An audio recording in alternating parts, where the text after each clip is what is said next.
Akhirnya datang juga Windows 11 versi resmi yang baru saja diluncurkan sekitar tanggal 5 Oktober yang lalu melalui Windows Update yang juga merupakan program dari Microsoft, yaitu free update untuk pengguna Windows 10. Dan buat kalian yang sebelumnya udah pernah nonton video gua yang sebelumnya, yang mungkin bisa gua kasih linknya di sini atau mungkin di sini nih. Review soal Windows 11 yang pada waktu itu tuh bisa dibilang adalah versi Windows 11 yang belum jadi gitu ya. Artinya perubahan-perubahannya nggak terlalu signifikan. Nah, akhirnya Windows 11 versi resmi ini baru aja dirilis sekitar beberapa minggu yang lalu. Sebenarnya udah lama banget sih. Dan membawa banyak perubahan yang cukup signifikan di versi yang terbaru, versi saat ini. Nggak usah lama lagi, langsung aja ini dia videonya.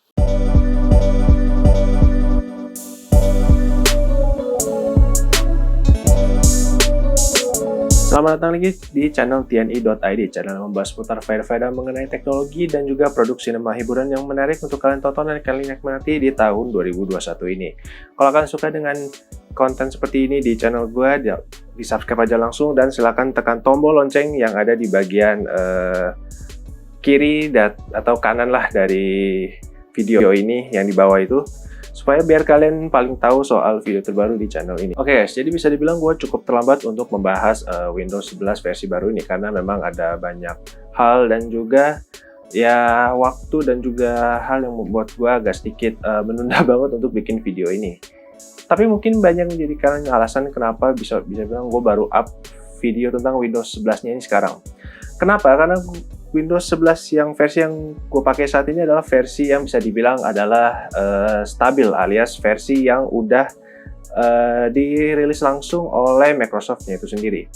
Sebenarnya versi ini juga bukanlah versi yang bisa dibilang baru, karena sebelumnya udah ada versi Windows 11 yang merupakan insider preview, yang bisa dibilang itu adalah versi beta yang biasanya dipakai untuk developer atau mungkin beberapa pengembang-pengembang aplikasi Windows, itu biasanya untuk optimalisasi dan lain-lain. Nah, sekarang di Windows 11 versi yang merupakan free update dari Microsoft ini adalah sebuah OS Windows 11 yang memang udah stabil. Tapi kalau ngomong soal kestabilan sendiri mungkin gue akan bahas nanti di belakang, karena memang gue akan memulai video ini tuh dengan ngebuka sedikit beberapa hal tentang apa Windows 11 itu sendiri. Yang pertama adalah Windows 11 ini kalian udah bisa dapatkan secara free update atau gratis melalui Windows Update. Dengan catatan kalian harus ingat spesifikasi dari laptop kalian itu harus mendukung untuk Windows 11 ini. Kalian bisa ngeceknya itu di Windows PC Health Check, dan itu situ kalian bisa cek untuk beberapa minimum spek dari Windows 11 ini.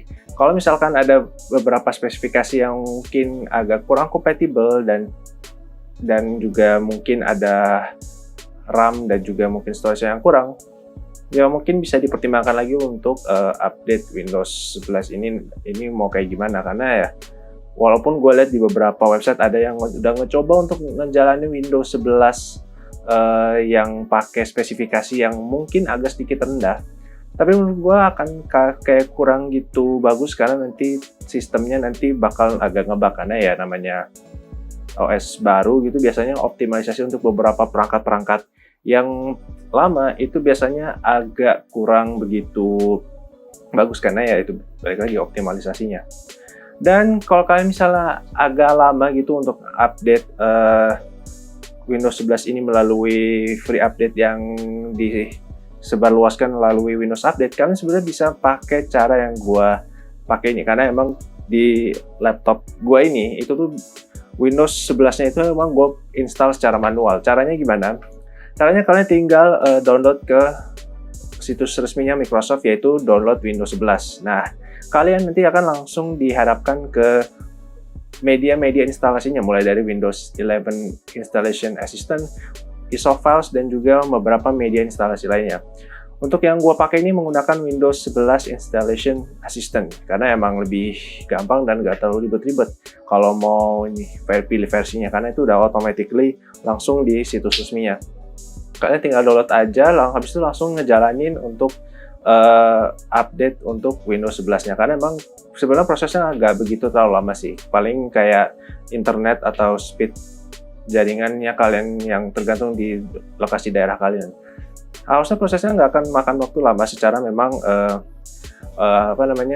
Windows 11 Installation Assistant ini biasanya dia hanya mengandalkan internet, jadinya nggak terlalu lama. Tapi kalau misalkan ada kendala dalam instalasi Windows 11 ini, entah karena itu compatibility hardware issue dan lain-lain, silakan tulis komentar di bawah biar nanti gue akan kasih tahu apa aja prosesor yang belum compatible, karena biar buat masukan juga buat Microsoft untuk update soal kompatibilitas ini.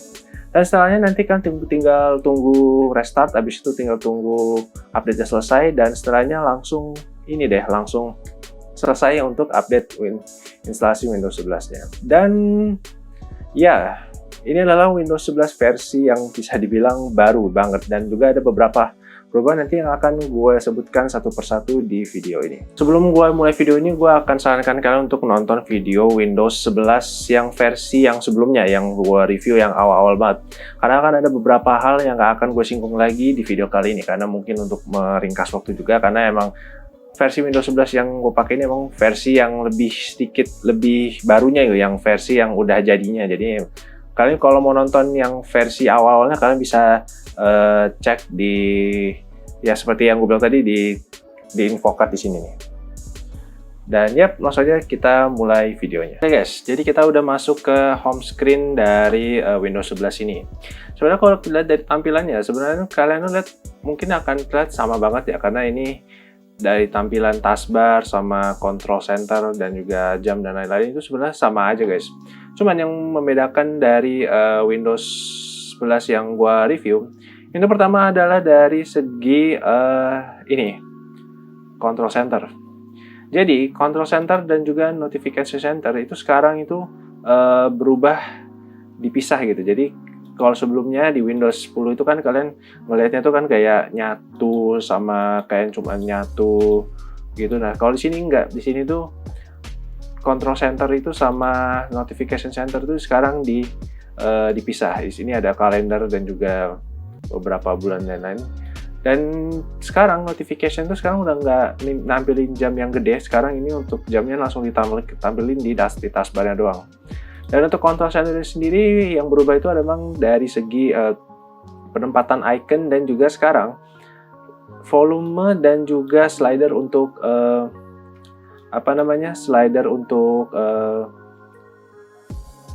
suara speaker ini sekarang udah ditempatkan di bagian sini. Jadi semuanya udah nyatu, dan kalau kalian mau ngubah lagi, kalian tinggal ngubah di sini, tinggal add, terus keyboard layout dan lain-lain, semuanya itu langsung ditaruh di sini. Dan ini bisa di unpin kalau misalnya kalian nggak suka itu. Nah, ini gua tambahin lagi, dan di sini udah. Dan di sini ada status baterai dan juga setting shortcut untuk ke setting, ini semuanya ada di sini. Jadi ini yang memang jadi upgrade yang sangat-sangat besar, karena emang biasanya kan kalau dulu di Windows 10 itu tuh notification-nya tuh sekarang itu tuh dikumpulin jadi satu gitu. Control center sama area notifnya itu digabung jadi satu, jadinya agak kurang gitu enak gitu kalau untuk penggunaan touchscreen ya.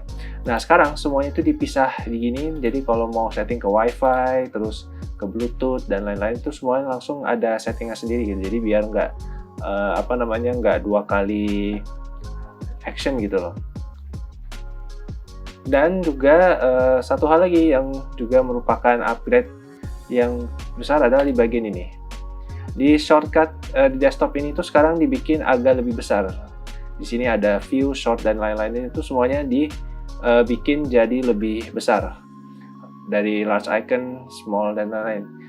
Dan di sini kita, kalau sebelumnya itu namanya itu open in command prompt, di sini namanya cuman open in Windows Terminal. Jadi kalian itu nggak akan nemuin namanya command prompt. Maksudnya bukan nggak nemuin command prompt ya. Maksudnya ini kalian nggak akan tulisannya cuma Windows Terminal, jadi nggak ada namanya CMD. Dan kalau kalian mau mencari setting yang lebih advance, kalian tinggal show more option.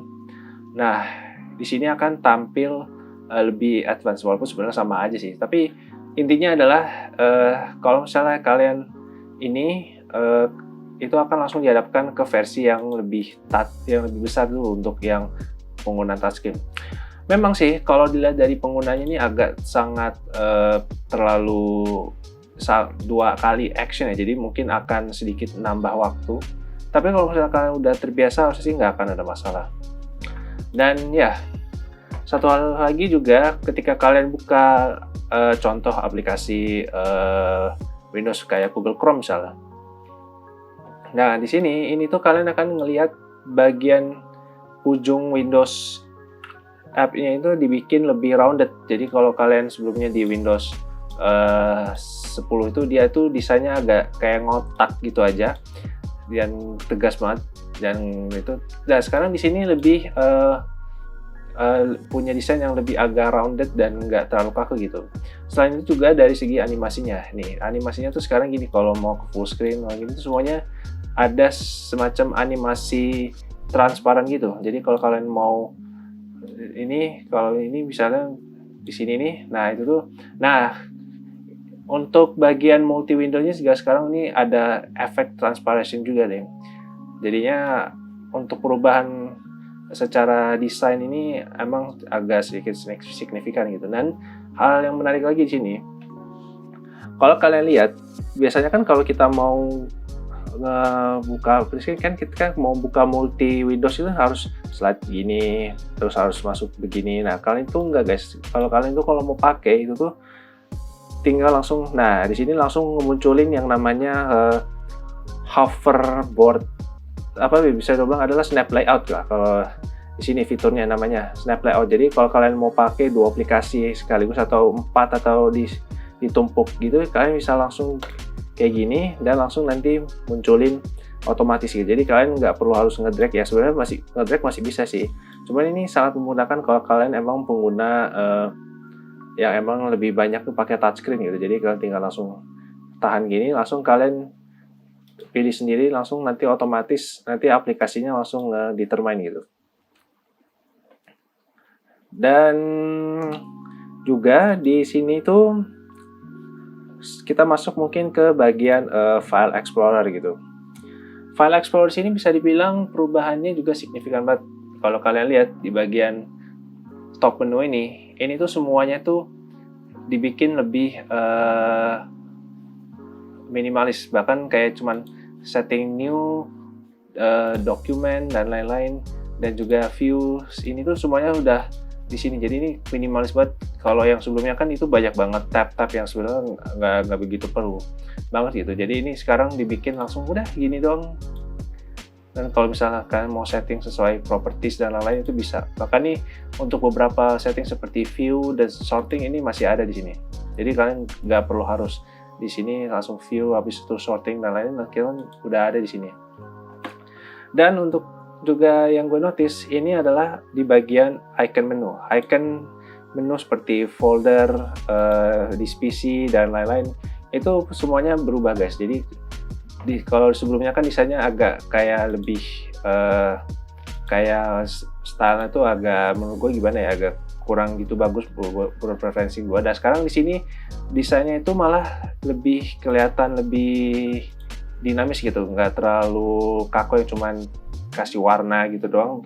Tapi ini sini punya semacam sedikit beberapa layouting sama efek desktop gini-gini yang modelnya tuh ada yang unik gitu. Malah ini kayaknya cenderung lebih kayak macOS, tapi ya nggak terlalu mirip-mirip banget lah ya, karena ini kan masih Windows banget. Dan kalau kita cek ke data D, nah bisa dilihat di sini itu tuh desain jarak antar per filesnya itu sekarang dibikin lebih jauh dikit. Jadi kalau misalnya kalian mau pengguna touchscreen gitu ya, buat kalian yang pakai 2-in-1 itu biasanya dia nggak akan terlalu ribet, karena di sini dibikin agak lebih dijarakin biar kalian kalau mau pakai touchscreen itu nggak terlalu mepet gitu loh jarinya, karena kan jari telunjuk kayak gini kan sama jempol gini, ini biasanya agak susah kalau mau, apalagi kalau kalian pakai tablet atau layar laptop itu kan ukurannya kan kecil-kecil gitu, karena biasanya resolusi tinggi itu biasanya uh, scaling per aplikasi itu biasanya agak kecil banget. Nah, di sini sekarang udah diantisipasi biar kalau kalian pakai two in one touchscreen itu semuanya bisa dan nggak ada masalah. Dan selain hal itu juga kita masuk ke bagian settings icon.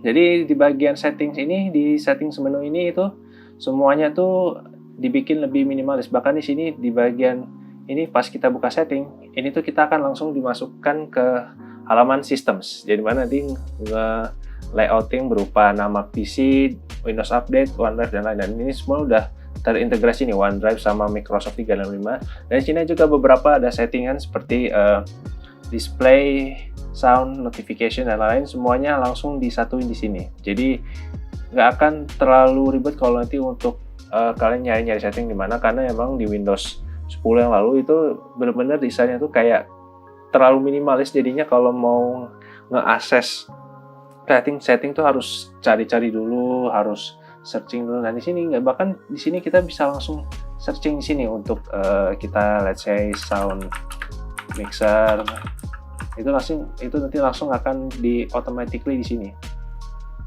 Walaupun emang di sini nggak terlalu langsung dicari, langsung dispesifikin gitu. Jadi ini harus lewat mini option menu di sini.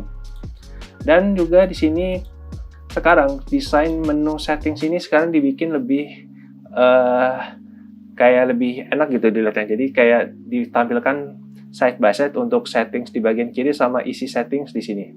Sebenarnya ini mirip banget sama kayak sama kayak Windows settings. Jadi kalau kalian bukan Windows settings, sorry, Android. Jadi kalau kalian pakai tablet kayak macam iPad atau Android, itu biasanya semuanya tuh dibikinnya side by side gitu. Kalau kayak setting sini, jadi di sini ada di sini semua icon menu di sini. Jadi isi settingan itu ditampilkan di bagian kanan di sini.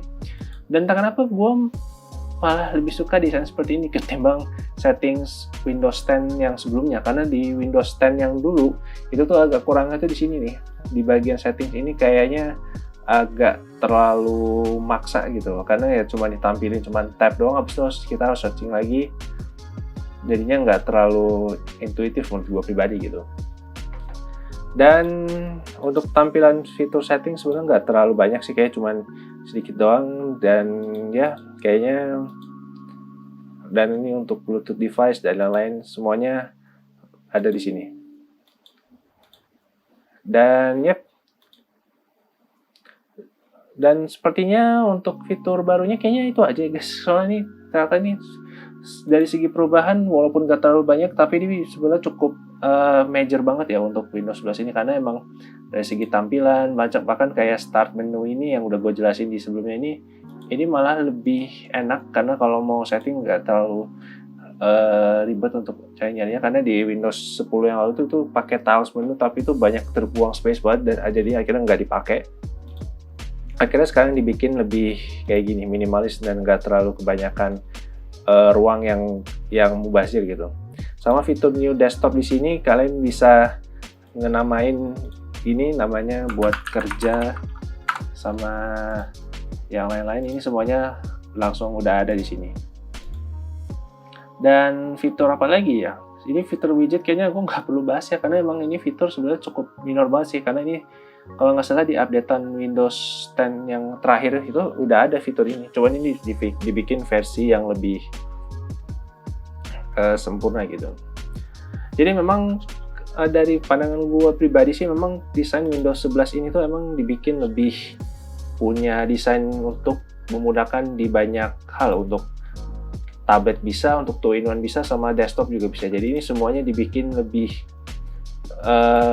bersih, dan scaling untuk penggunaannya tuh nggak ada istilahnya tuh pemisahan atau boundaries gitu. Jadi kalau misalnya ini bisa dipakai untuk tablet, bisa dipakai untuk desktop bisa, dan lain-lain, semuanya langsung bisa gitu loh.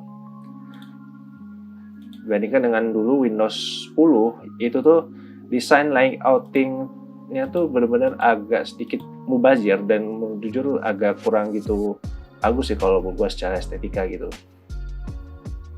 Dan ya mungkin kayaknya untuk desain dan juga perubahannya kayaknya gitu aja ya guys, karena emang bisa dibilang nggak terlalu begitu banyak yang berubah, karena emang bisa dibilang perubahannya walaupun majornya banyak, tapi bisa dibilang ya cuman gitu doang gitu. Dan kayaknya mungkin gua akan sedikit membahas tentang kestabilan dari Windows 11 ini kayak gimana. Jadi gua itu kemarin itu sempat untuk pakai Windows 11 ini untuk ngelakuin hal buat ngerjain tugas sama ngerjain beberapa hal tasking yang berat, itu sebenarnya masih bisa dijalankan. Cuman ada satu catatan yang perlu gue sampaikan, yaitu pertama, ada beberapa kali ketika gue ngebuka banyak aplikasi itu tuh kadang agak sedikit nge-lag, jujur aja nih. Karena gue pas buka untuk Google Chrome dan yang lain, itu tuh semuanya tuh langsung nge-freeze, kayak nggak bisa kayak nggak bisa nge-start gitu loh. Jadinya kalau mau pakai buat untuk yang berat-berat macam kayak buat development software kayak Android Studio dan lain-lain, itu tuh agak sedikit berat karena emang itu tadi ternyata setelah gue cek, ternyata konsumsi RAM di Windows 11 ini ternyata cukup boros guys. Jadi pas gua cek itu tuh cuma nyisain sekitar 3 sampai 2,8 GB, yang sebenarnya itu agak kurang gitu bagus ya kalau buat gua pribadi, karena emang bakal bikin ngeberatin sistem, karena ya gimana gitu lu mau pakai buat ngejalanin buat Google Chrome dan lain-lain, itu masih agak sedikit. Dan yang kedua adalah soal masalah game. Jujur gue sendiri juga nggak pakai laptop gue ini yang ngejalanin Windows 11 ini untuk ngejalanin game yang terlalu berat, karena emang ya agak males juga. Tapi gue coba untuk satu game itu, untuk Valorant, gue coba main itu di setting low, di setting di 720p, itu bisa dapat sekitar 80-100 fps, yang sebenarnya ini cukup agak naik banget gitu. Karena gue waktu itu kemarin pakai Windows 10 buat main Valorant, itu kadang FPS-nya masih kadang naik turun, tapi turunnya tuh banyak banget, bisa sampai 80 sampai 70 FPS dong, dan itu pun nggak terlalu begitu enak untuk makainya. Tapi di sini di Windows 11 ini dia bisa sedikit ngangkat lah untuk Valorant, walaupun nggak terlalu signifikan banget, tapi angka 80 sampai 100 FPS itu sebenarnya udah sangat cukup sih untuk lu main Valorant gitu, apalagi untuk lu kalian yang emang nggak terlalu kompetitif banget. Tapi dengan catatan ini tanpa untuk nge-record, karena ini gue juga mainnya tuh waktu posisi gue waktu itu main sama temen gue di jam-jam yang istilahnya malam gitu, dan internetnya juga agak lumayan dan bisa dapat segitu. Kalau untuk nge-record mungkin hasilnya gue bisa gue tampil seperti ini. Ya, bisa lihat itu tuh FPS-nya tuh walaupun kelihatannya mungkin bisa dibilang agak mulus gitu ya, tapi pas buat nge-record itu langsung agak sedikit patah-patah waktu pas lagi nge-shot orang. Itu kadang gue dapetin agak sedikit stuttering kalau lagi nge-record gitu. Jadi bisa dibilang ini masalahnya balik lagi adalah mungkin RAM yang ada di laptop gue ini yang memang mungkin ya, tapi emang wajar sih, karena sistem requirement di Windows 11 ini sudah agak sangat tinggi, bahkan sampai sekitar minimal aja tuh 4 GB loh, bandingkan sama 2 GB yang dulu yang sekarang kayaknya udah nggak terlalu relevan banget gitu untuk sekarang. Dan juga ya itu dia sih paling untuk Valorant, walaupun agak sedikit naik turun gitu di. Dan yang terakhir di video yang terakhir ini adalah di segi kompatibilitas. Kemarin gue sempat baca-baca di beberapa website, itu tuh ada yang mengeluhkan kalau laptop-laptop yang berprosesor AMD itu mengalami performance issue, yang dimana ketika mereka pakai itu tuh ada sedikit penurunan performa di Windows 11 ini. Yang gue asumsikan sepertinya ini permasalahan sepertinya adalah dari segi optimalisasinya mungkin belum begitu 100% optimal, karena emang ada beberapa hal yang memang masih janggal, terutama banyak orang yang menganggap kalau Windows 11 ini emang agak sedikit nge-lag di awal-awal, tapi setelahnya langsung oke loh. Tapi ternyata gue dapetin juga ada yang pakai prosesor AMD itu mengalami penurunan performa yang signifikan banget.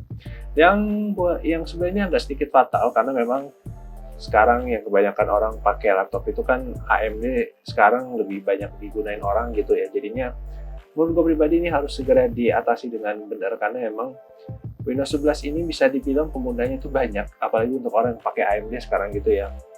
Yang sekarang jumlahnya mungkin lebih banyak gitu yang harus segera nge-patch masalah ini karena biar nggak terlalu. Tapi ya berhubung ini masih update awal, ya mungkin akan butuh waktu cukup lama karena memang juga dengar kabar-kabarnya Windows 11 untuk update nanti untuk memperbaiki AMD performance issue ini nanti bakalan bakal digulirkan segera ya. Nanti katanya sih beberapa minggu ke depan, tapi gue juga nggak tahu karena belum apa. Karena satu hal lagi, ini Windows 11 ini yang baru gue pakai ini baru menerima satu kali update sekitar beberapa hari yang lalu, 1 hari yang lalu. Jadinya pas video ini dibuat ini udah dapat 1 kali update. Jadinya harusnya sih nggak akan ada masalah untuk kedepannya karena emang untuk patching software dan patching untuk OS-nya dan update-nya itu bisa dibilang lumayan cepat ya iyalah karena Windows ya seperti banyak orang bilang update terus gitu.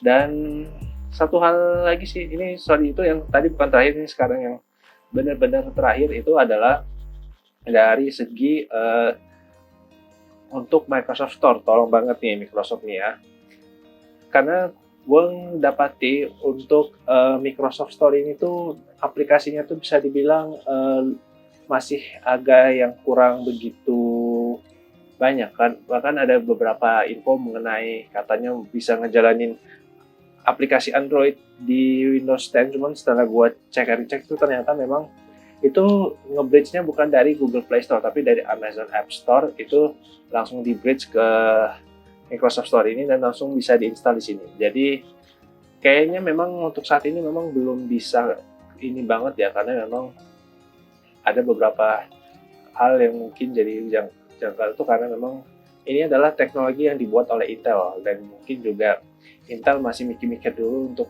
optimalisasi fitur ini bisa atau enggak, dan juga kemungkinan untuk bisa jalan di platform selain Intel, selain kayak AMD gitu masih bisa atau enggak kita juga kurang tahu karena ya gitulah, karena masih banyak hal-hal yang bisa dibilang untuk optimalisasi performance dan lain-lain itu masih sangat kurang banget di situ. Dan mungkin kayaknya untuk video kali ini kayaknya gitu aja. Dan kesimpulan gue untuk Windows 11 ini sebenarnya Windows yang cukup bagus sih secara sistem, apalagi kayaknya kalau dibandingin sama Windows 10 yang dulu, kayaknya Windows 11 ini memang versi yang lebih sempurna, bahkan bisa dibilang versi untuk penyempurna dari Windows 10 yang dulu, yang memang gue lihat dari segi UI itu walaupun bisa dibilang bagus secara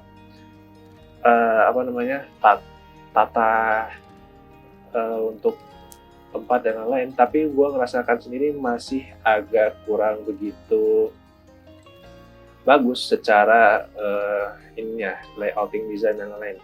Dan bahkan di sini secara penggunaan kayak untuk penggunaan touchscreen dan juga ini semuanya dimaksimalin dengan baik, bahkan beberapa desain layoutingnya itu sekarang udah bagus banget gitu. Cuman memang ada beberapa hal yang harus gue catat, seperti misalnya untuk Windows update dan juga beberapa performance issue yang gue sebutkan tadi di awal yang harusnya dengan cepat bisa diperbaiki oleh pihak Microsoft-nya sendiri. Karena ya yang namanya Windows 11 ini atau laptop atau komputer pakai ngejalanin Windows itu bukan cuma gue doang yang pakai, semua orang di sini pakai. Bahkan untuk beberapa orang-orang yang mungkin pekerjaannya mungkin masih di bidang yang sangat ringan dan kayak untuk ngetik script dan lain-lain, itu pakai laptop Windows ini masih banyak yang nyari gitu loh.